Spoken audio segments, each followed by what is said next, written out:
Chlamydia, a bacterial STD. We all know what it is, but did you know there are 3 different kinds of chlamydia infections? There are ocular, genital, and respiratory. But today we'll be focusing on just the genital. Genital chlamydia is called C. trichomonas. C. trichomati have unique cell walls that inhibit phagolysosome fusion in phagocytes, which is important because this fusion allows phagocytosis. Phagocytosis is a specific form of endocytosis that involves the vascular internalization of solids such as bacteria, and without that, the CT can infect the host cell. Chlamydia are obligate intracellular bacteria. They lack several metabolic and biosynthetic pathways and depend on host cells for intermediates, including ATP. The green unicellular alga occupies a unique position among photosynthetic organisms. Although its photosynthetic function is very similar to that of vascular plants, it combines the advantages of unicellular organisms, which include fast growth under controlled environmental conditions, with highly sophisticated genetics of the nuclear, chloroplast, and mitochondrial compartments.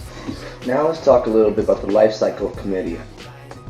Chlamydia has 2 distinct parts of its life cycle. 1. Elementary body, and 2. Reticulate body. The infectious agent is the EB, which binds and enters the host cell. Once in the host cell, it resides within a protected membrane-bound inclusion, where it differentiates into a metabolically active reticulate body. Because of these attributes, there is no straightforward genetic system with which to manipulate the chlamydia genome.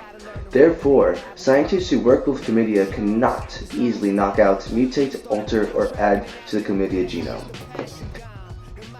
In order to study host pathogen interactions, scientists need to know the proteins in the bacteria that are required for infection. If scientists can identify these proteins, they can more easily understand why and how a bacteria is causing disease in the patient. Without genetic manipulation, it is very difficult to study bacterial proteins. So the important macromolecules are unknown, which is something unique about this bacterial infection. Here are some facts about chlamydia. Chlamydia is the most common STD. A female with chlamydia is likely to become infertile.